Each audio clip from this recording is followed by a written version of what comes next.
Nice. Good job, Pedro. I was envisioning the Midnight Express walking to the ring with Cornette leading them with his racket while you were playing that. Good job. I couldn't think of anything like any way to go mark out Mania. Marking out. Marking out. Beautiful Bobby's marking out. There you go. Right. There we go. Well, hey. Bring us in, Pedro. Hola, amigos, and welcome to the Mark Out Mania. Yeah. Oh, yeah. We've got James the Extreme Sorno. How are you? I am good, my friend. I am raising a cold one to the dearly departed Mr. Beautiful Bobby Eaton. Yes, sir. And I'm doing that. The Walmart special effects. It's the God of Thunder. God of Thunder. How are you? What's up? What's going on, Zeus? Another beautiful bay. Yeah. It's 11:02 on the East Coast, and it's 194 degrees outside already. So it's fun times. Brutal. Nice.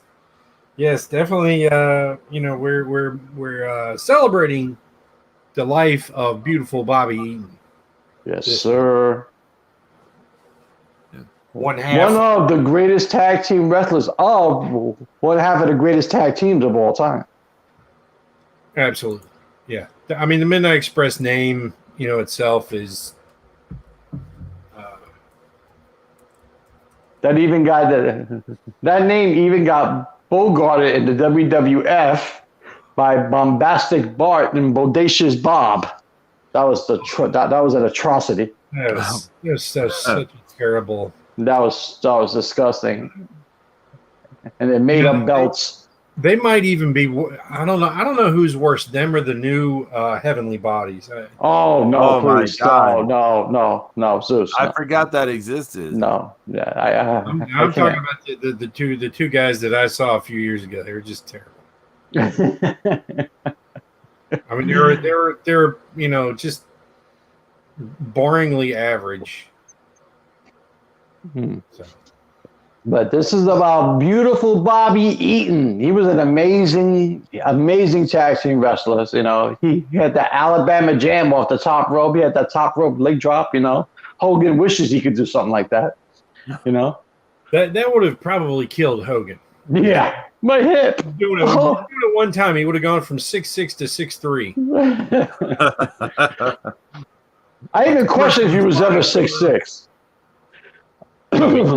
Yeah. Excuse me, I'm sorry. That guy, man, Hogan with the Alabama Jam. He was like, "You knocked off my tan." That guy. I can't imagine like you see a spray come off his body. My tan is gone. He's just like pale. He's just this pale guy. Brother, what happened to my tan, brother? I thought one of the most memories I have of Bobby Eaton, especially during the NWA Jim Crockett run, when they would do the studio shows and World Championship Wrestling in Georgia, and like every time he would go to the top rope to do the Alabama Jam, he would have to push the lighting away. he would have to push the lighting fixture away. Yeah, or he'd have to jump low. Yeah. Mm-hmm. I used to always say that, and I used to always laugh. I was like, "Can't you make some space for beautiful Bobby? How we living?" Hawk had problems with that too. That they didn't. They devised it, at the Techwood Drive Studios. Yeah. Yeah. Yeah, that's right, Zeus. Yeah, you're right. Yeah. There were many issues, but he was part of one of the greatest tag teams ever. I mean,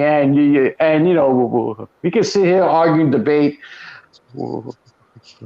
which version was better. You know, the one with Dennis Condrey or the one with Stan Lane. But the main ingredient was beautiful Bobby Eaton. He was the man. You know, he was the man in the Midnight Express. He was, soft spoken, quiet, and he did all his talking in the ring.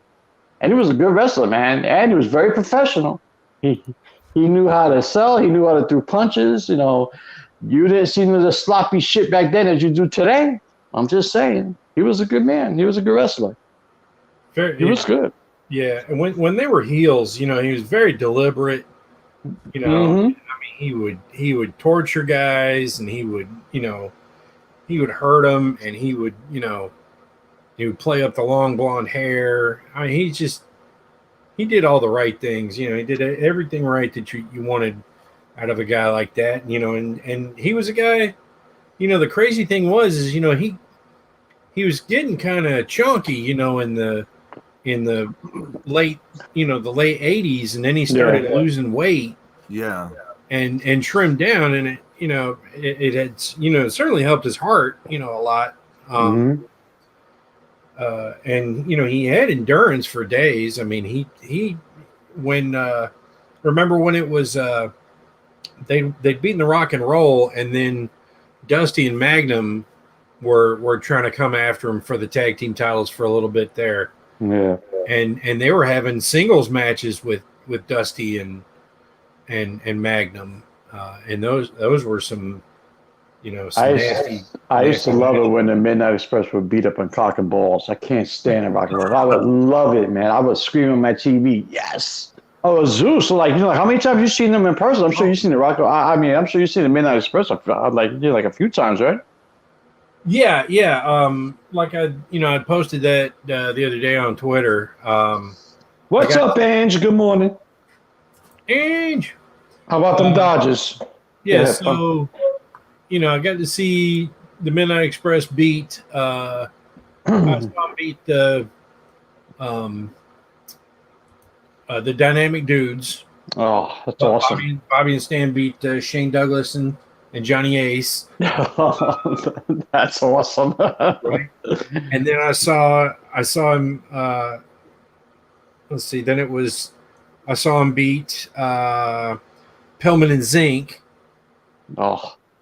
And that was that match. There was actually a little misstep.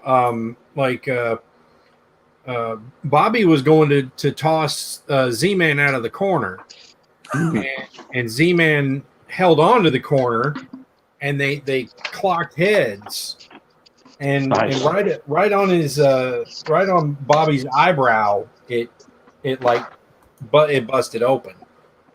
Jesus. Yeah. And so we got a little color in that match, and I'm sure that was not scheduled. Impromptu color is a good thing, right? Yeah. And then I saw the Midnight Express against. It was supposed to be the Rock and Roll, but Gibson was hurt, so it was Ricky Morton and Alan Iron Eagle. Oh wow! Oh my god! Yeah. Are you shitting me? All right. Yeah. And Alan Iron Eagle had the ugliest boots you've ever seen. Okay. So that from the ankle up, they were your traditional cowboy, wrestling boot. You know what I'm talking about, right? Yeah. Mm-hmm. And then the bottom part of the boot looked like an Adidas tennis shoe. Good stuff, Zeus. Good stuff. Actually, I got a picture of it too. It actually looks like a almost like a clown shoe. Nice. With three white stripes on it, because I believe they were red. But they Hold on one second. This one is for beautiful Bobby. Okay. I just want to say cheers for beautiful Bobby. Okay, doke. I'm sorry, Zeus. Go ahead. Yeah, and I got a great picture of Bobby. Bobby was making fun of his Native American heritage, and he was sitting there. He sat down there in the middle of the ring, Indian style, and was miming that he was having a peace pipe. He's offering Alan Iron Eagle a peace pipe to smoke it with him. Nice. Yeah. Yeah, Angie, I totally agree. Beautiful Bobby was a great wrestler. He was a good wrestler. He knew his stuff inside the ring, and I'm sure Zeus can attest. You've seen him a million times, man. He knows what to do in that square circle. He was good, and he partnered up. He actually partnered up with so many different people, and he made the team better. He made that team. Him and Arn Anderson, and all that shit. And then he was part of the Blue Bloods too, wasn't he? Yeah, the Blue Bloods. Yeah, I remember that with fucking Steven Regal. Yeah, look. Oh, what was he in the York Foundation? Bobby? No. No, okay. No, he was in Dangerous Alliance. I know that. Dangerous Alliance. Richard Morton and Thomas Rich were in there. Right. Tommy Rich is brutal. Terrence Taylor. Yeah, Terrence Taylor. Remember that? Yeah. Oh my God. Yes. Zeus, man. That's a good story with the boots. That's cool, man. You should have took a picture. Shit. I did. Oh, you did, huh? Yeah. Oh, even better. Yes, there it is. Bong. Good job, brother. Good job. And I saw Bobby Eaton and Dave Taylor on a dark match at a 1995 Nitro. Dave Taylor. Yeah. Yeah. And they wrestled Dick Slater and Bunkhouse Buck. Oh my God. Right? That was the dark match? That's cool. Yeah. It was either a dark match or one of the very first matches. Yeah. Dick Slater, Jesus. Yeah, I know. That was, it's crazy that he was still going in 95 like that in WCW. Mm-hmm. But I remember, because, I've told the stories to you guys a million times where one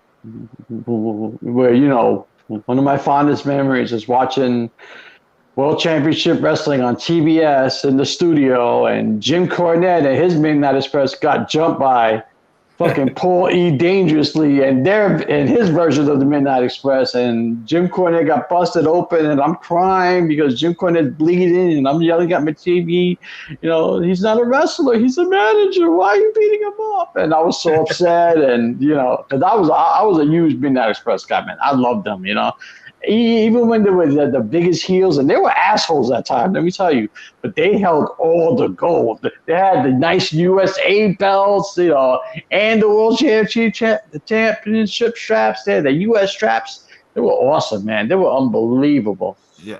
Angie, Zeus has gotten to see some of the best stuff. Yeah, Zeus gets to see some good shit, man. Well, I mean, that's what happens. Take care, Angie. You're growing up in Greensboro, so yeah. I always wanted to go to the Greensboro Coliseum, man. Madison Square Garden of the South. While we're talking, I've got now Midnight Express versus the Fantastics from World Class, January. Nice, good job, Pedro. I've got this. Good job. Was that a Sportatorium or? Yeah. I think that's the Sportatorium. It's from January of '85. I think the stadium one is May. Was that Did May? Bobby ever do a face run? Yeah. His TV title run. Right. Okay, right. The whole thing with Arn, right? Yeah. Right. Yeah. It was that Arn, and then into the Steve Austin, and. Okay. And then he got, brought into the Dangerous Alliance. Oh my God! Look at these ladies kissing on the Fantastics as they come. Right? Pedro's watching that good match from the Sportatorium. That's hot, Pedro. Good job, man. Good job. Yeah. So that's one of the things about I'm sure there was a lot of unwanted. Unasked for kissing and groping. Yeah. Oh yes, and groping and molesting. Yeah, right. These young whippersnappers today know nothing of the Sportatorium. I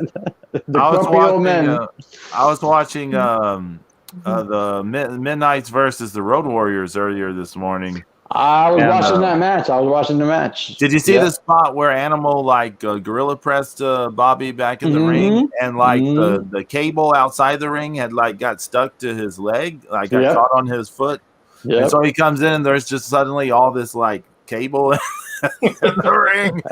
Actually, thanks for posting that match, Pedro. It was a good match to watch. Thank you. Oh yeah, that. Yo, the Road Warriors got a huge pop in that ring match. Yeah. Fans were crazy over Hawk and Animal, man. They were feeling it too. What was great in that match was everyone played the role so well. Yeah, that fucking Dennis Conti was the biggest dick in that match, man. He was awesome. Yeah. And I liked that, any advantage the Midnights got was cheap shots. Everything was cheap shots. They couldn't even when Hawk is being hurt, he can't be hurt unless it's cheap shots. You know what's so funny?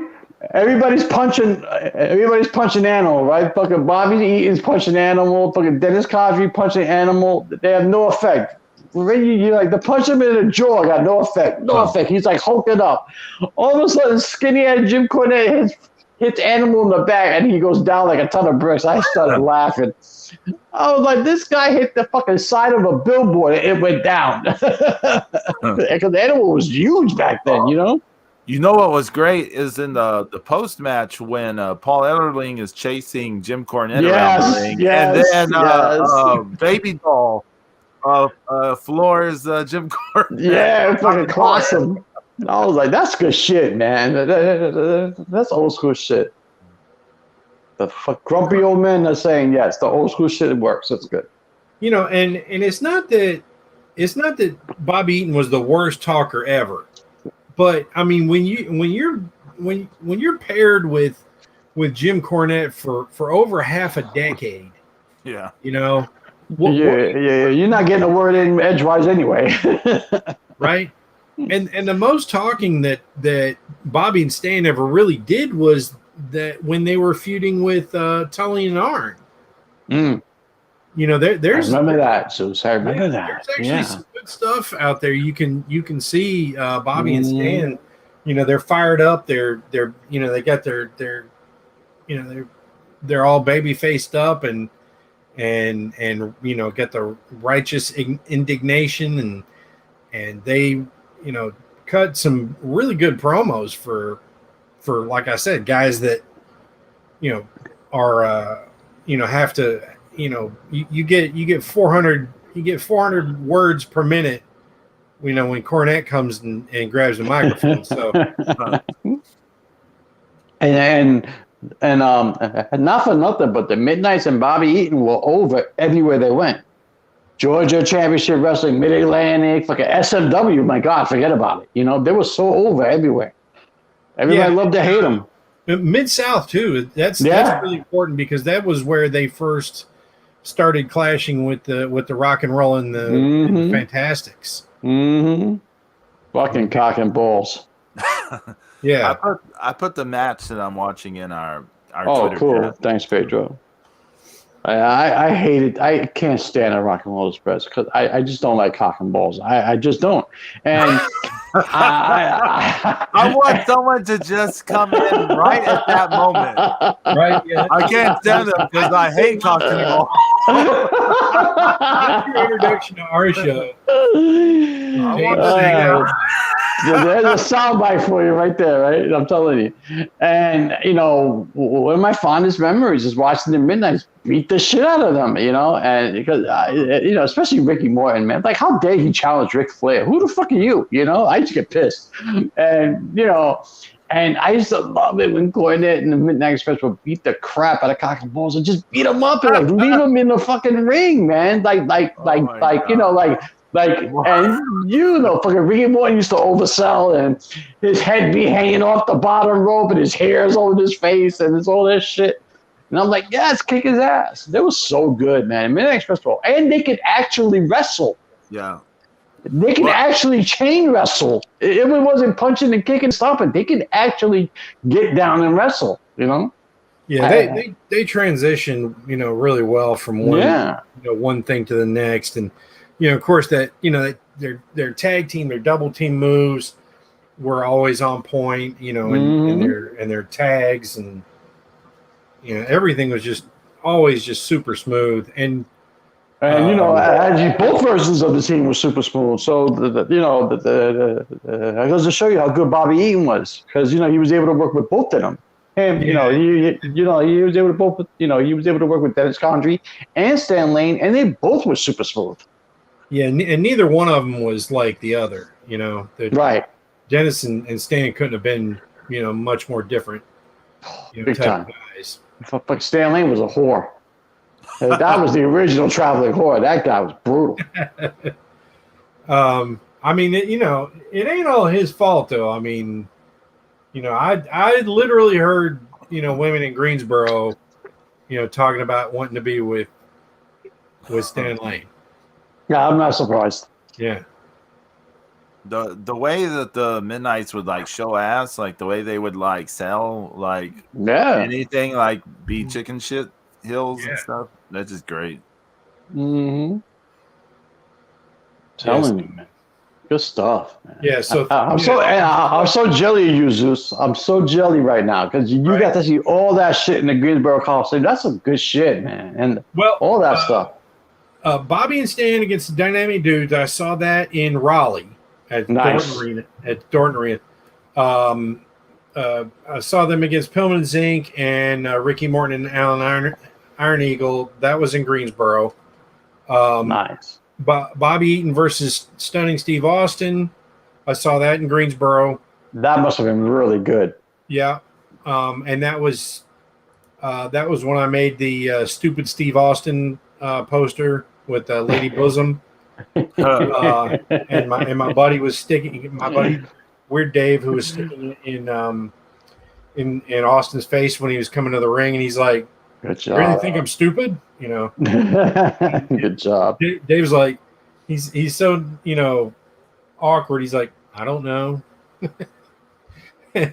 and then a month after that match, I got to see Bobby versus Cactus Jack. And, oh wow! Right, and if I'm not mistaken, are you kidding me, man? No, and if I'm not mistaken, that's the match where Cactus Jack created Bang Bang. Oh, Zeus! Look at you. Right, that's where he started doing Bang Bang. That's hot. And that may also be. I think they were saying that was also Cactus's first trip to Greensboro, and that's when he was riding with Larry Zbyszko and Arn in the car to Greensboro, and Cactus was actually a little nervous because he'd never been there before, and it's like so I hear these fans are they can be pretty rough on you. They expect a lot. And Larry was like, "Yeah, this is Arn's town," So it's pretty interesting. And then a year after that, I saw Bobby Eaton and Arn Anderson against Barry Windham and Dustin Rhodes, and that was for the World Tag Team titles. That's some good shit right there, Zeus, man. Yeah, that's some good stuff, man. That's good. I'm sitting in the garden listening to Hogan say your prayers, and you're watching shit like that. That's awesome, man. Yeah.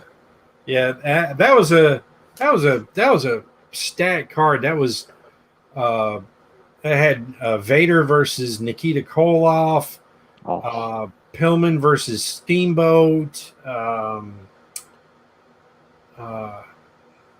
I think Sting had a match on there too. Might have been against Jake Roberts. I can't remember. I got the card somewhere, but yeah. I mean, and in the middle, it's like in the middle of all that chaos, you got Bobby Eaton and Arn Anderson against Barry Windham and Dustin Rhodes. I mean, that's some good shit, man. Oh, you know what? We were talking about his Alabama Jam, but his neck breaker was super good. Oh yeah. The swinging neck breaker. Yeah. It was kind of a running neck breaker because the really old school neck breaker, you kind of headlock the guy or front face lock the guy and you grabbed one arm. Yep, and then you swing him over. Then you swung him over. I mean, Bobby's was like a running, or kind of an excuse me. If you stuck your head down in front of Bobby, there's a good chance he's going to hit you with a neck breaker. He was good wrestling, man. He was good. Oh. I mean, just the way, he should have challenged Ric Flair, not Ricky Morton. They did that have would have been a better match. They did have right? Yeah. 2 out of 3 falls. That was really. Where the fuck was I? I don't remember that. Yeah, it was like 91. Yeah, hold on, I'll find it for you. Okay, thanks, Pedro. And I don't remember that, Zeus. Yeah, because I told you that if I'm not mistaken, because I don't know everything, but I believe because Bobby won the first fall in about 8 minutes. And I think that's the fastest Ric Flair has ever been pinned in a world title match for the NWA world title anyway. How come I don't remember this? They may not have that exact match on YouTube, but they've got Ric Flair versus Bobby Eaton from main event 1990. Ric Flair versus Bobby Eaton from 94. Okay. This is where Flair was champ? He was champ in 90, wasn't he? For the 90 match? Well, if it was the first half of 90, yeah. Yeah, it's January. Okay. Where was I? How come I don't remember this? I'm upset right now. Brutal. You should be. Yeah, you're right, Zeus. I should be. Shame on me. I took all this shit. Look at that. That's right. Mm-hmm. Yeah, and you remember there was that one great match, Bobby and Stan against Barry Windham and Ric Flair. It's like the last. I think I remember that. Yeah. That was at the Clash of Champions too. Oh, I think I remember that. Yeah. Okay. Because that was. I gotta go. My fucking sometimes is definitely kicking in. I don't remember any of that Bobby Eaton flesh. I gotta go back. Shit. We've seen so much stuff. I mean, in our lives, it's is when you rewatch stuff now. It's like it's almost. I mean, you remember stuff, but in some ways, you're like, I don't even first remember. time, like you're like, oh my god. I remember that entire run with Ricky Morton going up against Flair, and I remember saying, "Why isn't it Bobby Eaton? He's a much better wrestler, he's a much better talent." I get it. Fucking Ricky Morton's over.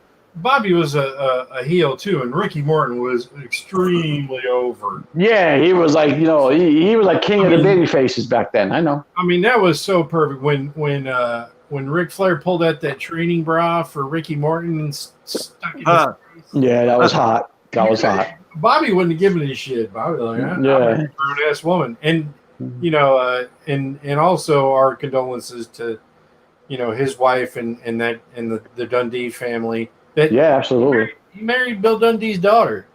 Oh, yeah, that's right. Mm-hmm. Mm-hmm. Yeah. And they said that, like, Bill was always telling her, you are not allowed to date wrestlers. You're not allowed to talk to wrestlers. And so they met talking on the phone when Bobby called Dundee's house to talk to him about a booking. And she answered the phone. She wasn't supposed to, but she answered the phone, and they kind of hit it off and they came out, and 6 months later they said she told Bill at the dinner table, and he started to get really mad, and what did I tell you? You're not allowed to date any of the boys. Bill Dundee getting hot is fun. Right. And then he says who is it? And she said Bobby Eaton, and he got quiet. He's like, well, you picked the best one. Yeah, look at that. Yeah.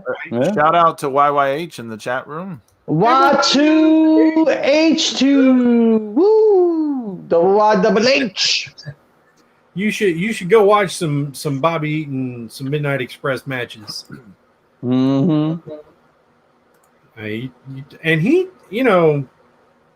he bust out some good lock. He short arm scissors and yeah, he was good in the ring. He was good in the ring. There was, I mean, he was good at like every kind of like like all the aspects at selling, at bumping, at yeah, he's so good. hitting He's so moves good. and- he's like the first guy I ever saw do the, like, he get knocked backwards and then bounce off the middle rope and come back up. Oh yeah. He had a great sense of balance and he wasn't scared to fly. I remember when Cornette did that ridiculous, like fucking Vince. Well, it was all McMahon's idea, and he rushed it, and it was stupid. But when he did that whole angle, the NWA versus WWF, Yeah.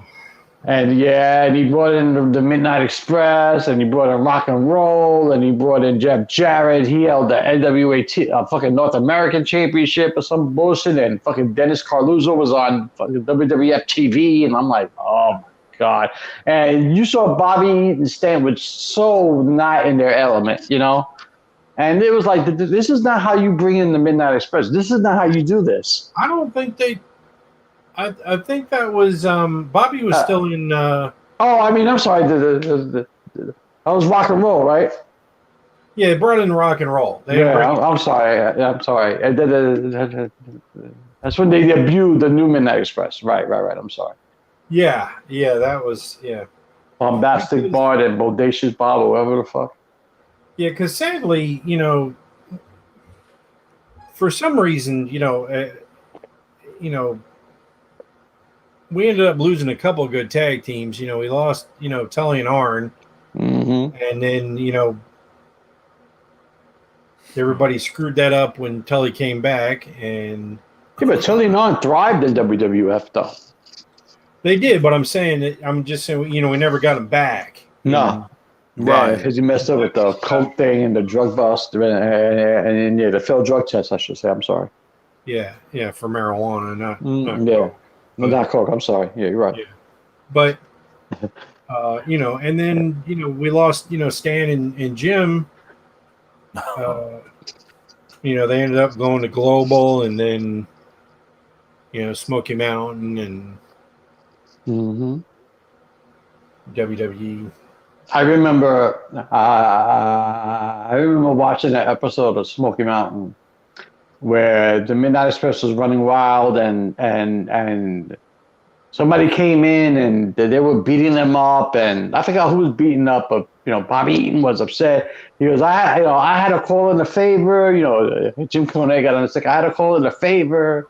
But Bobby Eaton was like, I had to call my best friend to come, and he's going to come here. And they fucking lifted a sheet because there was a guy standing under the sheet. And then, it was Double A, Arn Anderson, in fucking Smoky Mountain. And the crowd went but nuts, and Bobby Eaton and Arn Anderson are beating the shit out of everybody. I was like, look at this. It was awesome. And then the Rock and Roll came, and Cock and Balls had to hog the spotlight because that's what they do. So keep in mind, Cornette's booking all his stuff. So yeah, I know. He did milk Rock and Roll though. He did milk him. Wait. I'm glad you said he milked the Rock and Roll instead of the other thing. No, but he did. He milked that. I mean, come on, Pedro. How many times he milked that angle? He fucking milked it all over the country. Yeah.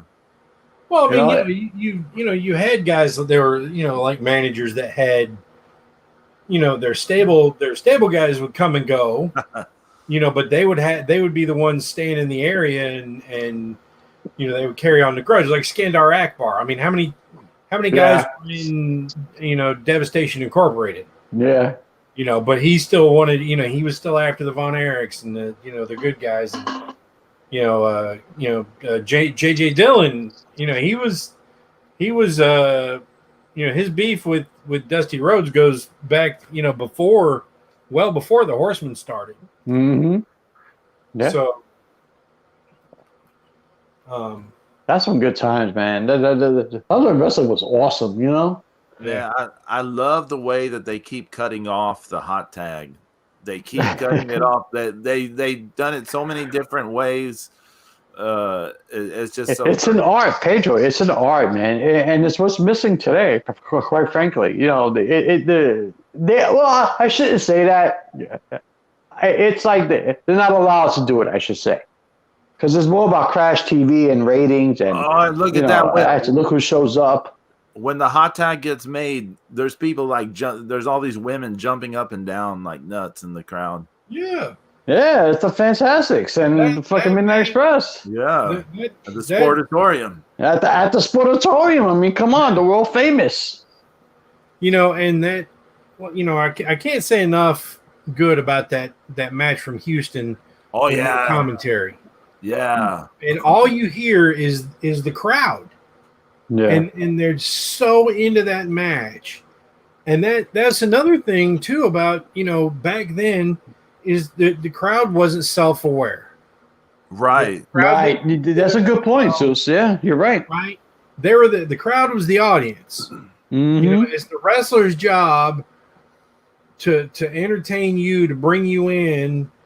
But, now people, want to be part of the show, want to make sure that show succeeds.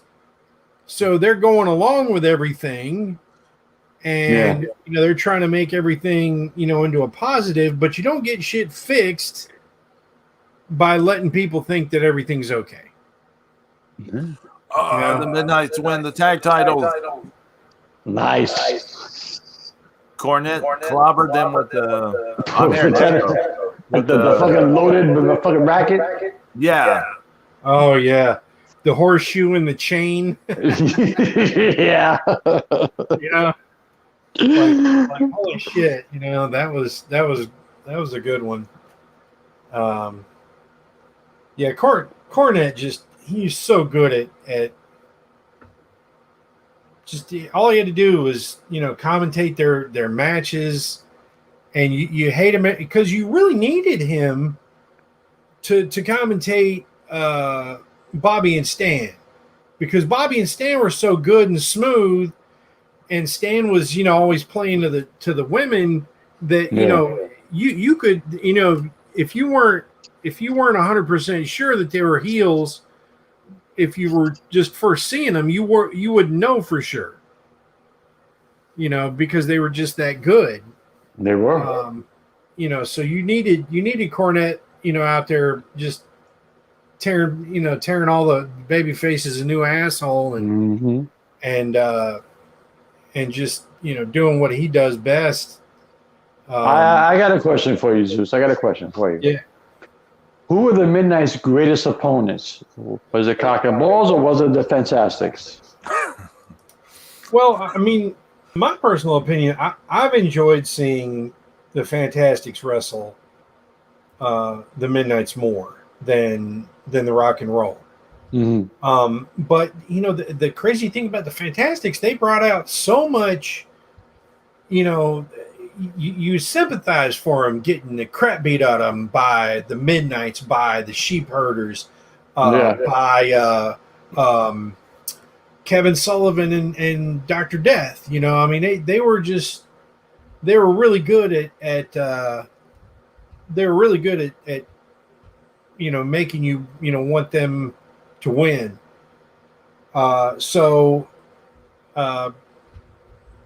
But it's just like, it's always magic. And I liked them better against the Fantastics, personally. They had better matches. I just enjoyed them better. I mean, I don't know what the hell's good and bad and better or whatever. I just know what I like. Right. Gotcha. No, it's all good. It's all good. That's one thing Twitter has taught me. I don't necessarily know what's great or not because it's all subjective. But I mean, I can just tell you, what I like better.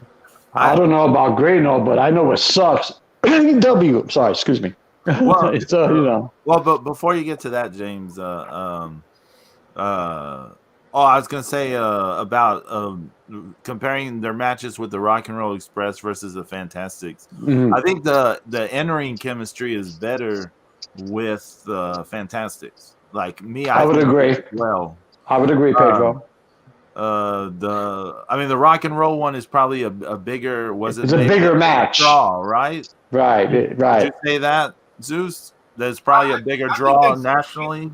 Yeah, I think that's probably true. Yeah, but so it's more of a marquee match, but they had good matches. I'm not going to say they were bad matches, but you know what, the chemistry is just. The thing though that if you had added this one thing to the component of the feud between the Midnights and the Fantastics, that could have equaled it out a little bit more would have been if their feud had been over the World Tag Team titles as well. Right. Yeah. Gotcha. Right. Okay. Yeah, it makes sense. And it's not that I'm sliding the U.S. Tag Team title belts. It's just that it was lower on the card, you know. So, I mean, I always thought the U.S. Tag Team titles were just as beautiful in their own way as the World Tag Team titles. I like those belts. It said USA on the front with the red straps. Those were cool belts, man. Yeah. And that I always, it always felt like, the World Tag Team title was the biggest, had the biggest names attached to it, but the U.S. Tag Team title match was probably going to give you a better match. Right. Right. I gotcha. Because who would you rather see? Williams and Rotunda or Bobby and Stan? Yeah, exactly. Yeah. But Bobby and Stan ruled, man. I mean, they were awesome. I mean, I used to love it where they would do the interviews in the TV studio, World Championship Wrestling, and you would see them draped in the gold, wearing the World Tag Team straps, the U.S. straps, and they were just like trying to get the belts situated as Cornette was flapping its gums. And it was awesome, man. Yeah. It was good stuff, It was just good stuff. That program, should have been longer. I mean, they got a lot in a short amount of time with Bobby and Stan versus Tully and Arn, and that's because Tully and Arn were on the way out. Mm-hmm. And just, every idiot who underpaid Tully and Arn, that was a stupid move. Let me ask you a question. I just thought of this. Okay, let me ask you a question. Do you think Tully and Arn could have been one of the greatest tag teams ever if they weren't in the Horsemen? Yes, because they had such great chemistry and they complemented each other so well. I mean, they didn't have the Horsemen, thing with them in WWF, and they succeeded. Yeah, they did really good in WWF. Yeah, right. They succeeded the least ridiculous set of wrestlers, the least outlandish set of wrestlers in recent history of WWF at the time. Right. In a world full of cartoons, here's you got these two brain busters. Right. Yeah. And that's as silly as they got was with that name. Right. But it didn't hurt them having Eaton in the corner either, because that was a good pairing. Yeah. And another thing too is when you talk about the Midnight Express and those great double team moves. I mean, the flapjack. How many teams used the flapjack after the Midnights made it popular? Yeah. I mean, who are those two idiots that you were talking about earlier? Mosher and the Headbangers. Yeah, they used it. Harlem Heat used it. I mean, MSK uses it now. Yeah. Okada uses a one-man flapjack. Yeah. Mm-hmm. And then there's the rocket launcher. The Fantastic stole that from them. And that made it. That was great because it's like you always felt like the Midnights were stealing something from the Fantastics. It's like, the Fantastics they're better. That they should beat those two cheaters. You know, it's like they're always cheating, and Yeah. you know, and then the Fantastics used the rocket launcher to win the tag team titles from them, and that was just sweet revenge, just desserts, however you want to call it. But my favorite double team move was the Veg-O-Matic. Oh yeah, I remember that. Yeah. Stan Lane to get the guy laid out, and then Bobby come, do that guillotine leg drop. Yeah. Off the top rope on the dude. And, Bobby and Dennis had a good one. It's like Dennis would pick him up for like a side suplex and hold him in the air, and then Bobby would come off the top and clothesline off of him. Yeah, that's right. Yeah. Mm-hmm. I like both versions of the Midnight. You know, I everybody likes Bob. You know, everybody loves Stan Lane. I got no issues with Stan Lane. He was awesome, but I mean, fucking Dennis Condrey was like the real heel of that team. You know, he was awesome as a heel. You know, he was an asshole. You know? Yeah, he was the guy who he was not a lover boy. No. You know? When he got in the ring, he was like, he was just like an old school, type of wrestler. Yeah. Trying to keep up and like, to me, it felt like a lot with Dennis was like, you rock and rolls, you think you're so hot, wearing bandanas and stuff. I can be hot and wear bandanas. And he did. You're uglier than Klondike Bill, okay? You're not a good looking dude. There's no amount of bandanas that you can put on Dennis that's going to make you a good looking dude. No, but he did it anyway. It was awesome, man. Right? That was awesome.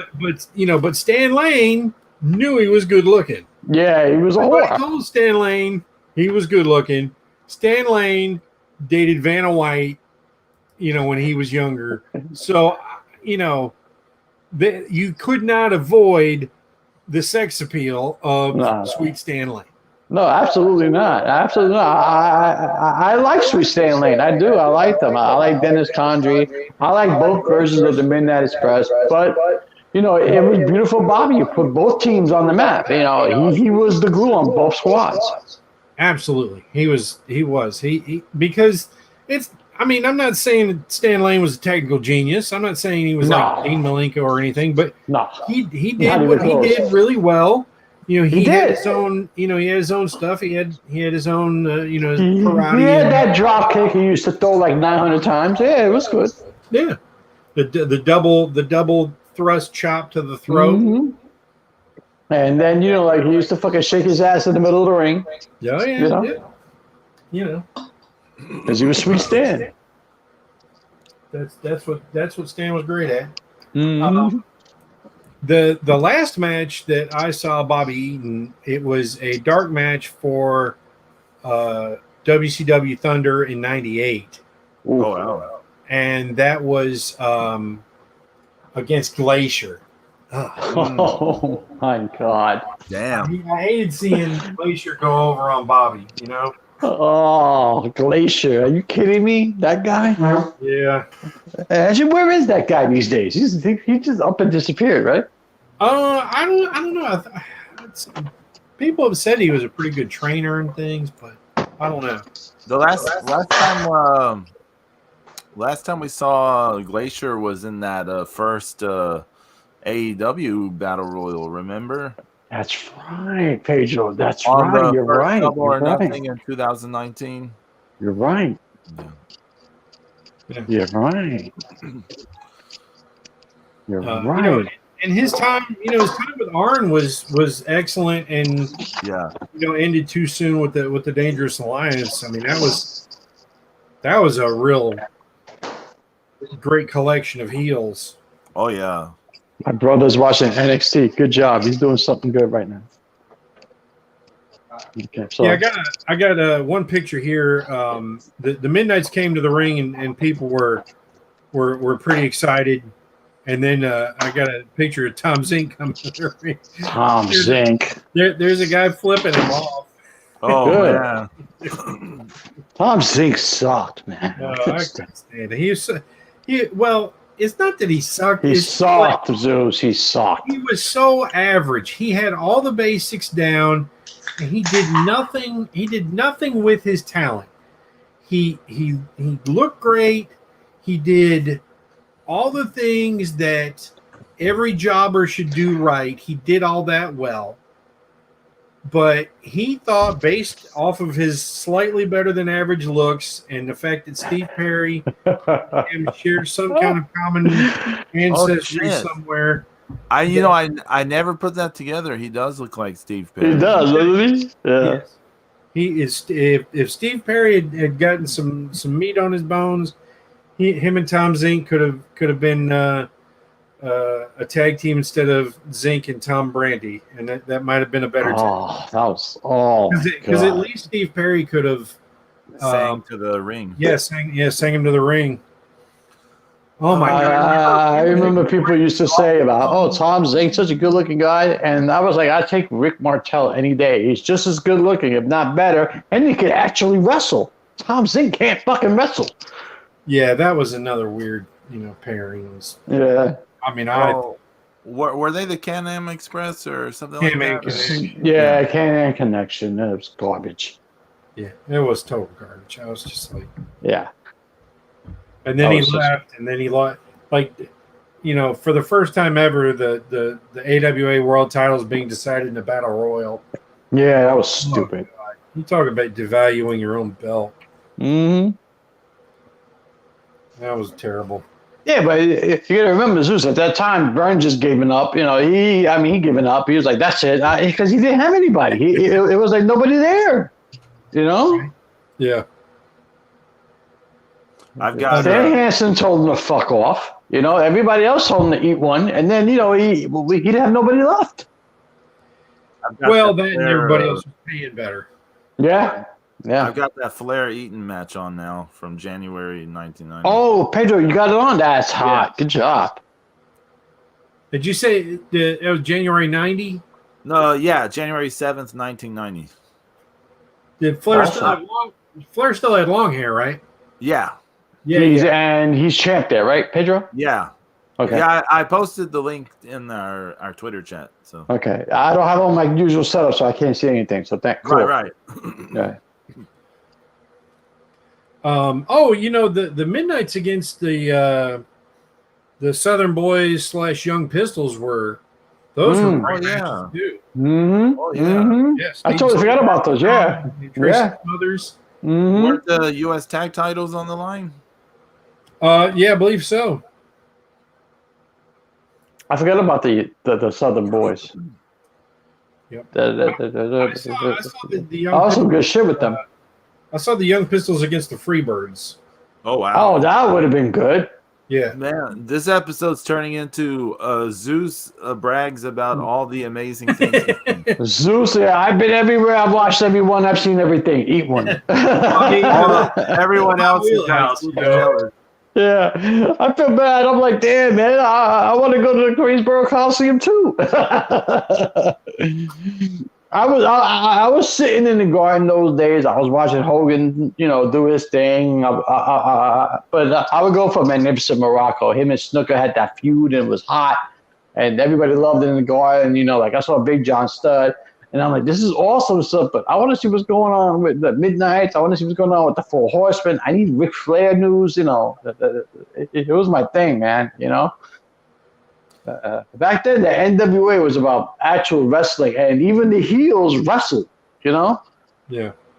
That was the thing that made it good, because Ric Flair was the heel back then. He was a big heel, and he came out in suits, and he actually wrestled. So did as did the Midnights. They actually wrestled. And then, in the WWF at that time, all the heels did was punch and kick. I'm evil, I'm going to twist my mustache, And that's what made the NWA a little bit better for me at that time. I mean, even like the present day, the deal with the WWF/E whatever is they take people's movesets and whittle it down to yeah, they do. a thing. They destroyed Keith Lee as soon as they brought him up. That was harsh. I mean, He took away 3/4 of his moves, Pedro. Did you see? You saw like Daniel Bryan in Ring of Honor and the various things before, right? Yeah. Mm-hmm. So you remember for a while he had that whole thing. He was way into catch wrestling for a while. Yeah. Oh yeah, I remember that. Mm-hmm. It like kind of culminated in that match between him and Johnny Saint, where Johnny Saint kind of came out of retirement. And they had that match. Mm-hmm. I mean, all that was basically stripped out of him when he was in the WWE. that didn't exist. Yeah, right. No, I totally agree. Yeah. It's just what they do. Yeah, it's what they do. You know, you have to do it their way. You know, I don't care what you're capable of, but here's what you're going to do. You know, and that's why teams like Midnight Express and Beautiful Bobby and Sweet State could not thrive, or I should say, I don't think they could have ever thrived in WWE because they're being if you look at told what to do. Well, the you'd have to kind of look at the templates of the guys who, you know, I mean, what they did with the Rockers, you know, that was still. It still wasn't, you know, full blown cartoonish, Right. you know, until, 90, 91, you know, and on. But you know, like I would like to see them mixed up with the Heart Foundation and the Rockers. You know, that could have been some good shit. You know, there could have been some. Could have been some really good stuff, but I mean, I would like to think it would be, you know. And, you know, I have never seen, you know, we've seen a lot of wrestlers pass away on, you know, in the last, you know, there's always somebody because, you know, we know that, you know, them making it to 65 it's a stretch. Yeah. And unfortunate as it is, I mean that's just the fact. That's just statistics. Mm-hmm. But I've never seen an outpouring of positive support from so many fans and wrestlers like we did for Bobby. I mean, well, it's a testament to the man that he was.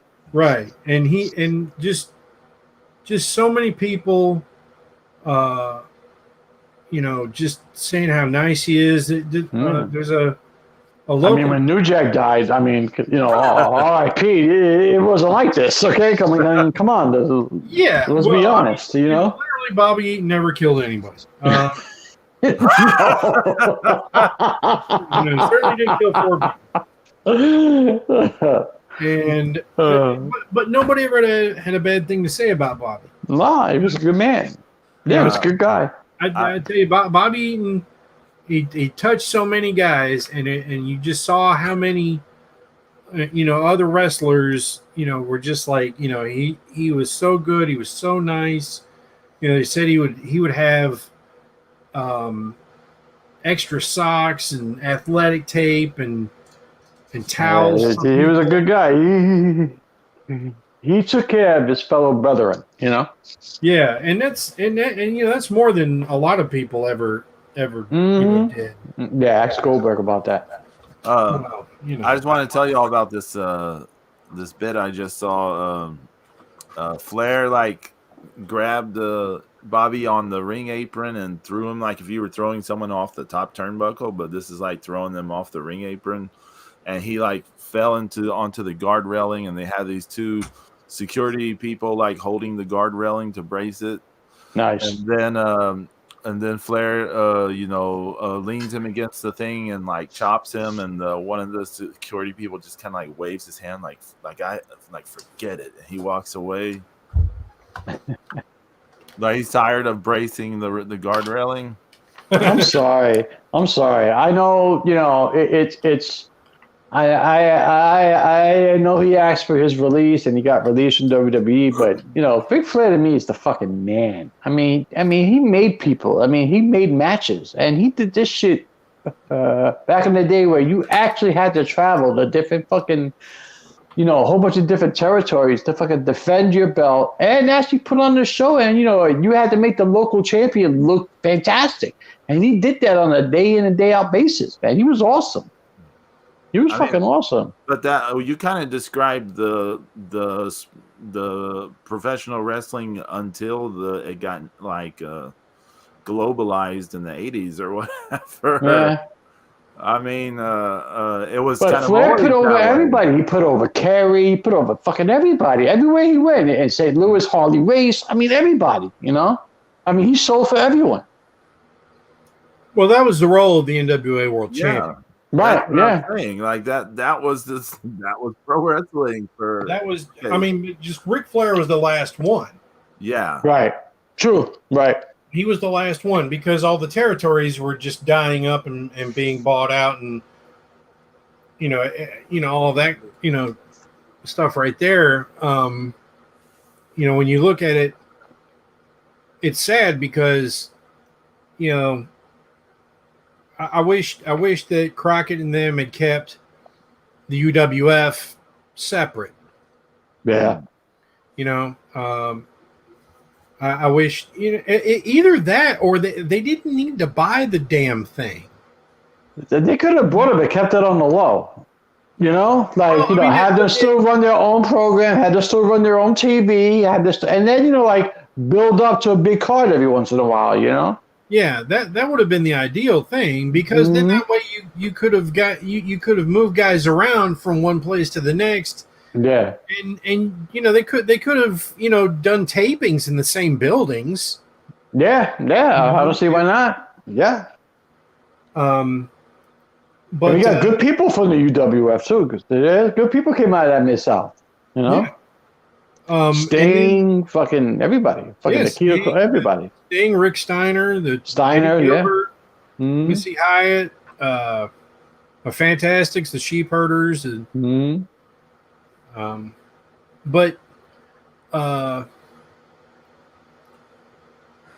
Death. Dr. Death, big one. Fucking JYD went to WWF.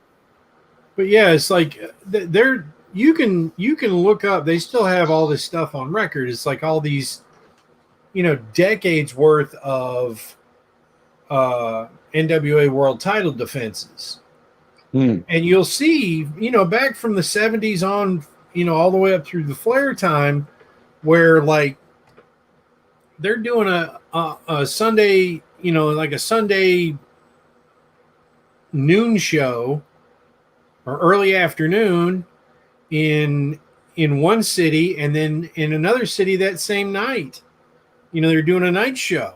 Yeah. And you see that, I saw that for Flair several times where he's wrestling in Charlotte and Atlanta on the same damn day. That's savage. Damn. Yeah. I mean, he's putting in the work. That's like Mrs. Zero type level work. Like Charlotte to Atlanta, like back then, was probably regularly for most drivers, it's probably a 4-hour drive. Right. They're probably playing you there in an hour. Right. Drunk off his ass and speeding like a motherfucker. He probably made it in 3. In 3 hours, but. And I mean that was the greatness of the territory system. I mean, look how many territories, the Midnights were in. They were everywhere. The Fantastics, the South. They were in Georgia. They were in Mid Atlantic. There was at SMW, Smoky Mountain. Yeah, they were everywhere. Yeah, and that was the great thing. The problem is just that once TV shows started going national. That was it. But that was the fallout from it. That was the one negative. I mean, it was just that you had to. Yeah, but you couldn't run the same angle as you did in Mid Atlantic as you did in Georgia, only because now everything's national, so everybody's seen it already. You know, they're like, how can we guys start a feud if we just started the end of the feud in a different promotion, 100 miles away? Well, but now everybody's seen it. But we still saw it, though. I mean, even before that. Yeah, we still watched it over and over again. Absolutely. And we still loved it each and every time, didn't we? You know? I mean, people talk about endless rematches on today's wrestling, so. Yeah. Oh, please stop. Yeah, if you look up Bobby Eaton versus like Arn Anderson, you're gonna find like a gazillion like matches from '91 between them over the TV title. Nice. Like if you go on YouTube and look it up, you'll find at least 5 or 4 matches between them. Keep in mind in Texas, if it's more than 2, it's like a gazillion. So.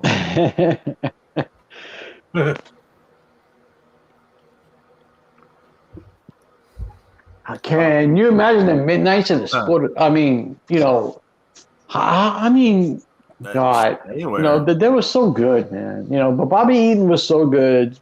Dennis Condrey was a perfect heel. Sweet Stan Lane was better at what he did because he was good. He was that whore. He knew he was good looking, and he milked it. It was perfect, and fucking Cornette, ran his mouth. Cornette was that perfect weasel manager. Yeah. Him with the loaded racket. It was perfect, It worked. He said when they were feuding with the Southern Boys, and he said that Tracy Smothers' family crest was a rubber chicken with a cross knife and fork. I wearing pantyhose. I just died like that. Yeah, I remember that feud with the Southern Boys. Yeah, that's funny, man.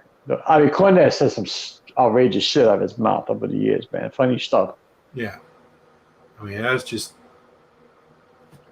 I remember watching Cornette. He was with the Midnight Express, and it was after the whole thing with Paul Heyman that happened, and like his version of the Midnight Express came in. So he was challenging Paul Heyman, and he's got the Midnight Express at his back, and he's on the mic. Tony Schiavone's interviewing him. And he's going, you want to fight me? You want to fight me? I know jiu-jitsu. I know karate. I know sis boom ba. I know everything. He said sis boom ba. I was like, oh, my God. This guy's outrageous. He was great, man. He was great. I know jiu-jitsu, karate, sis boom ba. What the fuck, Jim? Choking Flair with the Oh, he was awesome. I'm sorry, Flair is the best. I know this is a beautiful Bobby episode, but are we going to address the fact that everybody got released? Oh, sure, go for it. What the fuck is WWE thinking? Or fucking, how pissed? Not for nothing. How pissed is Triple H right now? Right. They cut Bronson Reed? Really? He was the North American champion less than 30 days ago. Yeah. The whole thing, like I said earlier, is Vince is flooding the market, and people are gonna have to hustle and go to different places, and if I was the NWA, I'd be a little excited. Yeah, I'd be like, I have pen and paper in hand. Here, sign here. You know what I'm saying? Like, come on. Yeah, it's like them and Ring of Honor should both really a lot. Austin, come on. Jake Atlas got cut. That's a young guy who looks good, can actually wrestle. He sells. He's been in storylines already, and he's proven his worth. And you're gonna cut him? Okay, the one area Jake Atlas isn't good on is the promo because he sounds like Jimmy. Yeah, Fallon. but you could work. Hey, Pedro, if Damian Priest can cut a promo, Jake Atlas, you can live with Jake Atlas. Here's the thing about Jake Atlas. Another thing that's sort of important for, say, the present day, right? Right. He is what's He's it called? A young, good-looking guy in the ring. He's I'm trying to think of the word. He's like you can use him to represent a thing that's not really represented on a WWE. Right, I got you. you know, he's part of the alphabet. I can't think of all the what is all the alphabets in it? The LGBTQ community. So like LGBTQ community. There you go. I mean, when he was on the Indies, he had that LGBTQ DDT thing. So Right. it's like, I mean, a smart company could be like, hey, you know, let's try to appeal to. But I thought with the whole thing with NXT was develop young talent. You have a young talent right there, and homegrown. Pretty much, well, okay, he was in the Indies, but you molded him into something that you wanted him to be, and he was doing that for you. Why do you cut him? Why? Young, good-looking, could sell, and he's not bad in the ring, Pedro. He's not. Right. He just needs he maybe needed a manager because he can't talk very well. Yeah, he can't talk. He can't put the stick in front of his face. You know, no. He's no Damian Priest, for Christ's sake. Well, yeah. What are you talking about? I can talk very well. So somebody put up this thing that says PW Insider is reporting that WWE has plans to repackage NXT with a new logo, new lighting, and a different format to shows. What? It also said that the idea is for there to be more focus on younger talent going forward. The house cleaning tonight appears to be part of a working towards that direction, for better or for worse. But they released young talent. Wait a minute. Hold on. Wait. I mean, hold on, Zeus. What? I don't know. You know, why would you fuck with see all this shit started the minute it went to USA. Pedro, I told you this, Pedro. I told you the minute it goes to USA, it's gonna change. But like, okay, Bobby Fish and Mercedes Martinez, both of them are a little up there in experience. Okay. Yeah, but you can use Mercedes Martinez as a coach, like you said. Right. Yeah, that's to me that was her. Whoa. The is that Baby Doll or is that MZ? I have no idea what that was. The lady announcing the Guam Olympians from 2006. Oh, okay.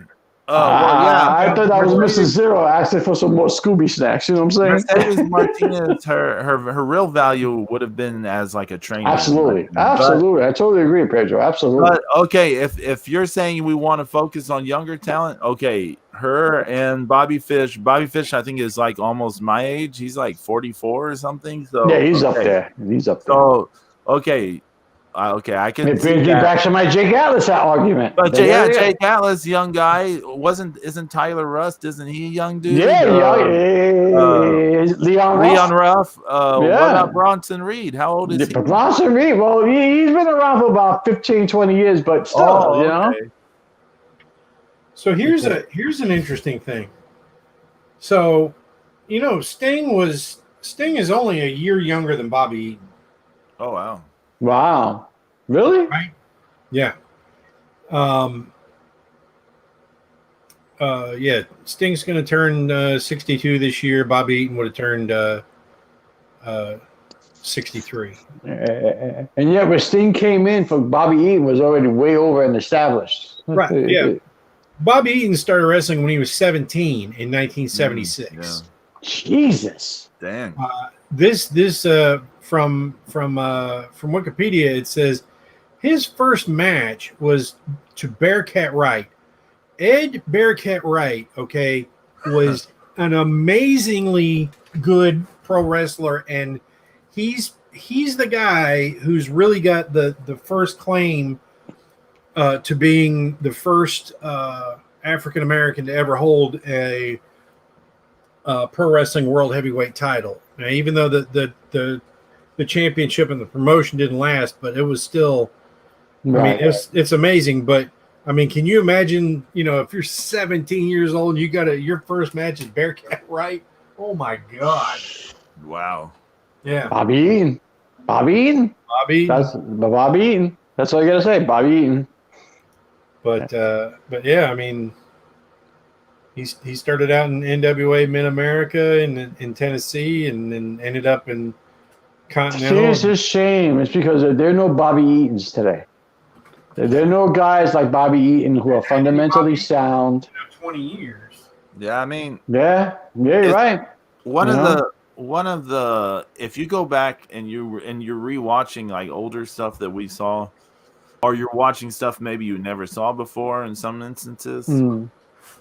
But when you watch older wrestling, you're just like, it's hard to go back and watch the modern wrestling that's happening because it's like people AEW.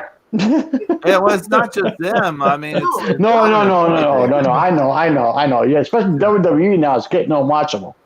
And now, you're like NXT breaking my heart because I told you, Pedro. I told you the minute it went to USA, it's gonna change. Yeah. And now they're releasing Bronson Reed and Jake Atlas. And what the fuck are they doing, man? Fucking either Triple H is seething or he's in on it. I told you, Vince needs to die. That's the only way. No. Yes. No. That's the only way Triple H gets to do what he wants to do. He's not gonna get. No one needs to die. It will not matter. Why does he say that? Because Stephanie is going to take over, and she's going to run it like her father. Hunter is not blood. Stephanie is blood. She's a daddy's girl. She knows what he wants, and she's going to be the one that's going to be left control of the company.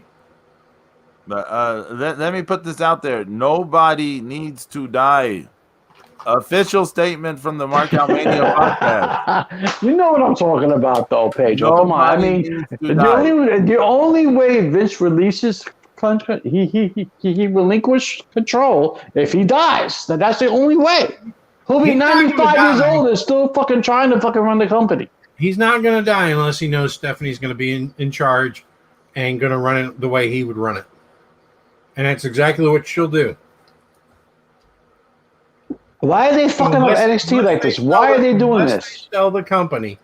Unless they sell the company to Fox or somebody, it's not going to change. Why are they doing this? Why? They're ruining everything. Why are they doing this? It's who knows? There has to be a reason why they are doing this. They might be trying to sell the thing, or it could be they're just, like Zeus said, they're just flooding the market. Could be multiple fronts here. I mean, could be multiple reasons why it's happening.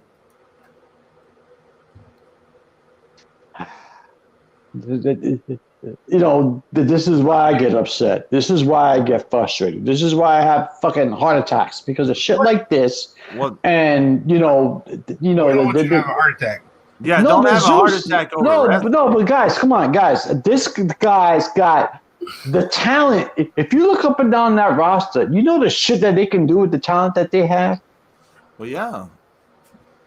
Right, I mean, but here's the thing. But you fuck it all up. But they won't do it, and nobody else will either. Well, AEW won't do it, that's for sure, because they got a huge talent roster, and they're just spinning the wheels, like Pedro say. All they do is spin the wheels. I mean, that's among the problems they have. They just don't book anything well because they don't know what they're doing. They're just cosplay bullshit. I mean, you cut Bronson Reed, you cut Jake Atlas, you cut Mercedes Martinez, who could be a fucking trainer for your women's division. You cut Leon Ruff. I mean, come on, man. Okay, look. In my opinion, the NWA and Ring of Honor should be jumping all over this. They should absolutely. I don't disagree. Absolutely, they should definitely snatch up a Mercedes Martinez for an eventual role like training. Right. I mean, they have Sumi Sakai in Ring of Honor. I know that she kind of does that as well, but you can have more than one, person like that. I said Mercedes Martinez can teach these women how to be a heel. Teach them how to be a heel. I mean, the thing we were saying earlier before we went on the air is just AEW can't sign everyone. There's just no way. No, actually, nor should they. Because all they're interested. Okay, all right. I don't want to get to this, but fuck it. Here we go. In my opinion, To me, AEW, all they're interested in is making a splash. Look who we signed. Look who we debut. Here's Aleister Black. That was Malachi Black. We'll make a big splash, and then they bury him. He will get stuck somewhere. They'll do that. That's what they're looking for. The next big splash. Daniel Bryan, next big splash. That's what they want. Not cohesive storyline. Not building up. It's about look right here, and then that's it done. In my opinion.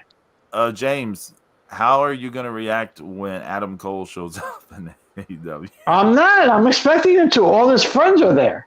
Yeah, that's true. I'm not. It's his fucking girlfriend's there. Yeah. I mean, it's no secret. He shows that he goes to the shows in Jacksonville. He hangs out backstage. It's no secret. Yeah. He's there. He's hanging out in AEW backstage. He's fucking, if he's there 5 more minutes, he'd be a fucking stool. He's there. Well, I mean, he was part of the, he was with the Bucks and Marty and all that stuff in Ring of Honor. Yeah. Yeah. He was. He was part of the Bullet Club. Yeah. So I wouldn't be surprised at all. I wouldn't be surprised at all if he went. I mean, I'd be surprised if he wouldn't go, especially if this chick is there. You know who? This just popped in my head. But Adam Cole is God in NXT. Why would you give that up? You understand what I'm saying? Well, because he's older, he's getting more money, and like they said, they want it to be toward a younger platform. Yeah, but Zeus, how more over are you going to get in AEW as you are in NXT right now? But James, okay, dig this, James. One, there's nothing more for him to do in NXT, to be honest with you. Agreed. He's and number two, have y'all heard this thing from Road Dogg about Adam Cole? No. What? Okay, so Road Dogg's part of is he part of SmackDown? Part of the writing team? Yeah, something like that. Okay. Mm-hmm. So he said in some interview that to him, like, Adam Cole is like one of the best, if not the best currently to him or something. Like, he can do everything, all this stuff. He said if only he had, the height and whatever of, XYZ, then he'd be the Universal Champion right now. But he doesn't. But that's what makes him so good, because he doesn't have the height. But that's part of being Adam Cole. James, this is the thing I'm getting at. He's never going to make it on the main roster. It's not going to happen. He's not going to be what he is. I don't want him in the main roster, Pedro. I want he's got it made right now. He's getting paid, and he's never going to be as over in AEW as he is in NXT. Never. James, his ceiling, he's reached the height of his ceiling he can in NXT. He's got nothing else to do. I agree, Pedro. I agree. I'm not arguing that. I totally agree. So he doesn't have it made, is my point. He has really no future left in there. It's time for him to go to the main roster or somewhere else. And if he goes to AEW, his friends and his girlfriend is there, but he's going to be lost among. He's going to be lost. That's my Daniel point. Bryan. He's never going to be over in AEW as he is in NXT. He's not. He's going to be lost in the shuffle. Yeah, he'll have his buddies there. Yeah, he'll have his chick there. But he'll be sitting there just chilling, doing nothing. Dig this. Dig this idea. What's up? Adam Cole, your NWA World Heavyweight Champion. Oh, Pedro, you get me excited. I like that. Now you're making sense. Now, you know what? I'm down with that. Hey, Bobby Fish is gone, right? Yeah. Bobby Fish shows up in NWA. He runs into some trouble against Nick Aldis' group. He's like, I got a friend, and then his friend is Adam Cole. Look at Pedro Brooklyn. How we living? I don't know. I'm feeling that right there. That's hot. I think Adam Cole's perfect for the NWA. What? His mouth alone. I mean, there's no money. There's no money in the NWA. Is the only problem. I mean, Right. Yeah. I mean, yeah. But that just deflates the whole thing. There's no money. Yeah. You know. I mean, does Adam Cole? Okay, but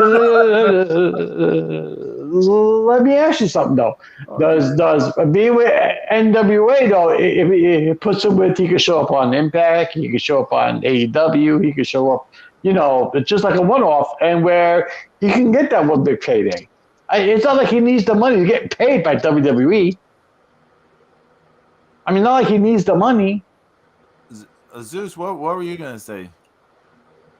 I don't know why you expect anything positive out of WWE. Yeah. I mean, Zeus, I don't. Honestly, I don't. I'm now starting to wonder if eventually they're going to set their acts on NXT UK. That's going to be super depressing. It's like there's no place to watch actual wrestling. So it's just bullshit. Raw, SmackDown, I try to watch, and you know what happened the last time I watched a 3-hour Raw? I fucking lost my shit, okay? It was brutal. Did you watch any of SmackDown? I didn't see any. No, I was out last night, so hence why. Right. I was out with my brother last night arguing AEW, as a matter of fact. Yeah, I don't even know what happened. Yeah, I have no clue. Supposedly, Sasha Banks and Bianca Belair fucking got into it promo-wise, and Zelina Vega came out, and that's the only thing I know. I'm sure there's more to it. But... it's like Zeus said, they're flooding the market. Okay, I get that. I do. Honestly, I do get it. Okay. Is it smart? I mean, I get it, though. I get it. But it's like, you got, the whole purpose of NXT was to develop your own talent. So you don't have to retrain somebody for the WWE, quote unquote, WWE style, right? That was everybody's big thing back in the day, right? Oh, it's hard to conform to the WWE style, blah, blah, blah. So this was a way to train them from jump. And you had good people, good guys, Leon Ruff, fucking Jake Atlas, Mercedes Martinez, who's a veteran, but still, she conformed to the style. And you let them go?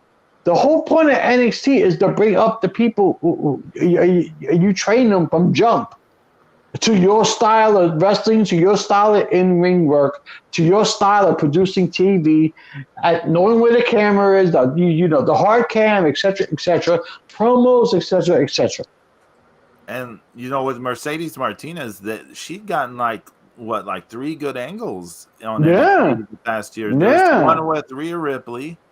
Yeah, she had that ended up in that cage match. Mm-hmm. There was with Raquel Gonzalez. They have the NXT title match. Yeah. Then Xia Li. Where Xia Li accidentally KO'd her. By accident. Fucking knocked out for real. Yeah. Mercedes is 40. Yeah, she's Jesus. Yeah, she's been around a long time. Yeah, she has. Just like Finn Balor is what, 40 something? Yeah, he's up there too. Yeah, he's up there. But he's on the main roster. How we living? It's. I mean, the hypocrisy of the WWE stretches ridiculous. Okay. Something I was going to say was about Bronson Reed. Imagine, I can kind of see him in New Japan. Bronson Reed would be awesome in New Japan. He should join Chaos. He's a big dude, right? I mean, he's a big dude. He's like what? He's what? 6'1", 400 pounds, 380 pounds, something like that. And he does a moonsault. Yeah. Imagine him and Ishii or someone just him and Ishii killing him, man. Yeah. Come on. Well, the problem is the quarantine right now. Yeah.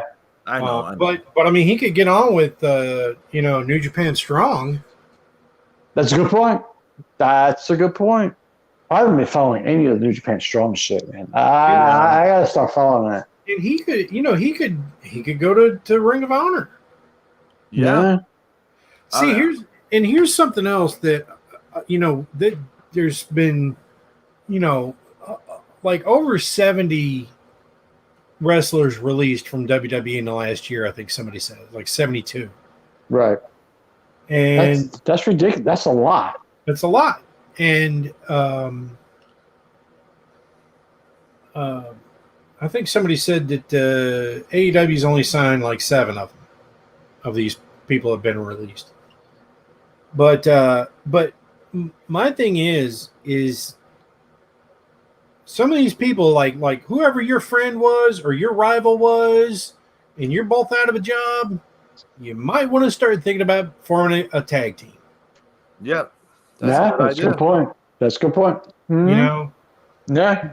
Because it's, you know, there's not enough singles titles to go around, you know, and you know, if you want to kind of reinvent yourself, which, you know, is kind of a key, especially, you know, you want to show the world you're not moping around after you know, after getting released. You know, you need to, you know, you might want to start thinking about that. And, you know, we could end up with some more, you know, great tag teams. We just don't know. I mean, you know, just got to get, you know, see what people are, you know, willing to do.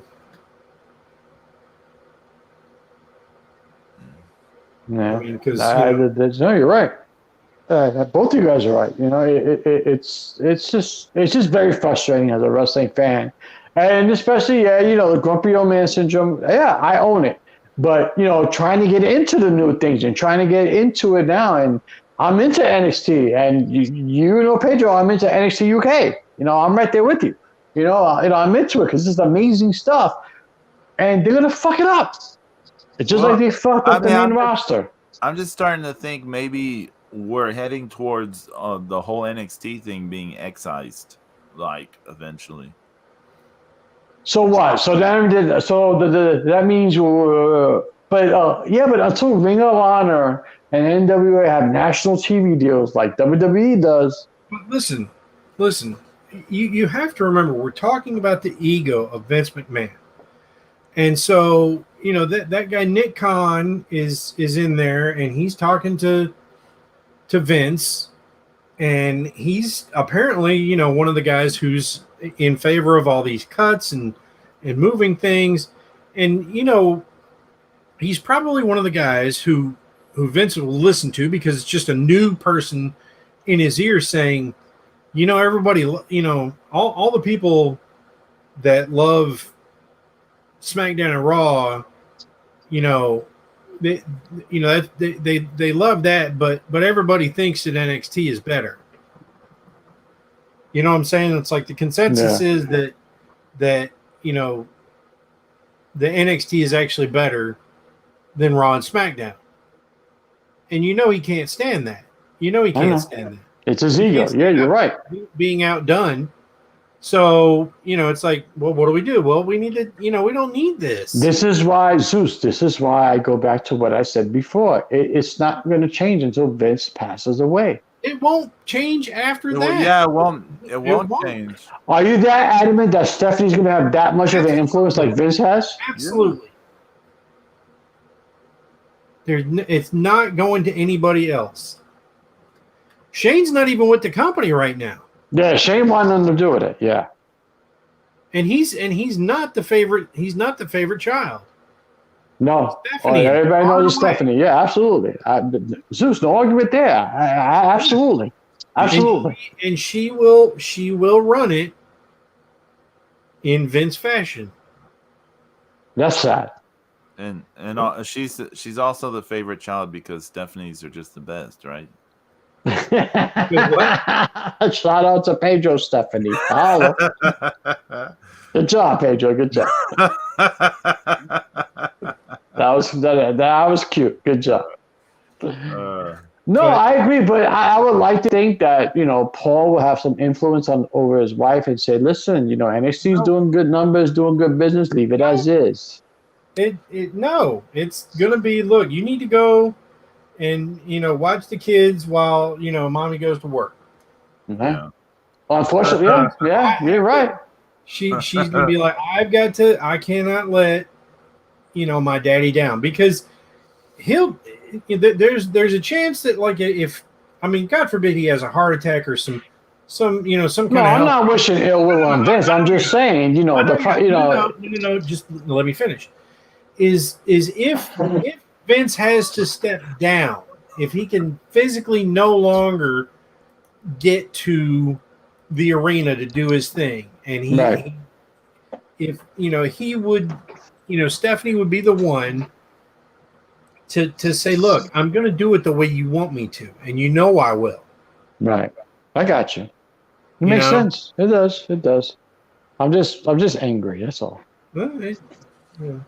Frustrated. Yeah, I'm frustrated because first of all, Pedro, you know both. Yeah, I know. We love NXT. You know better than anybody. NXT before it was on USA was the shit.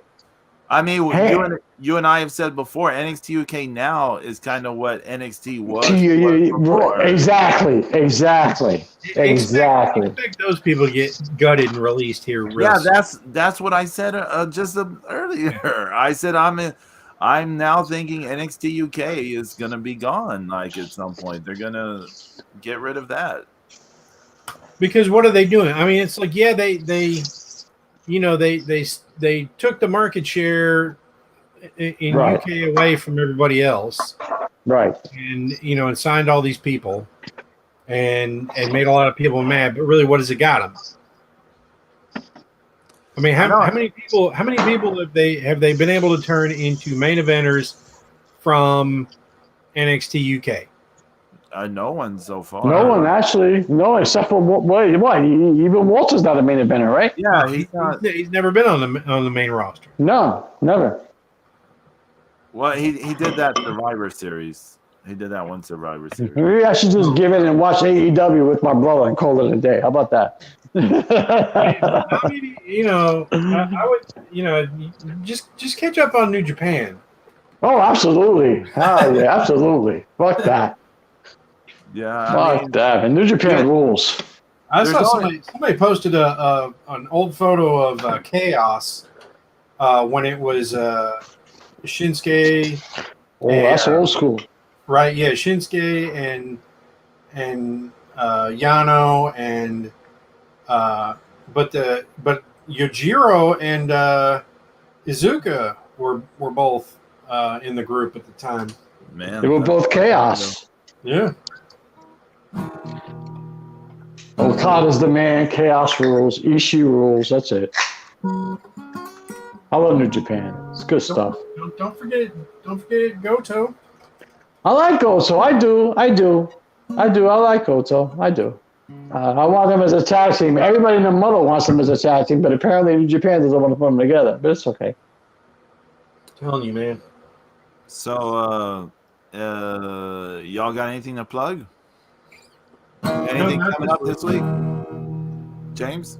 No, just I need to get back. I need to get back in the grind, and I got to get the baboon heart jumping again and doing the right thing, so I can watch all this wrestling.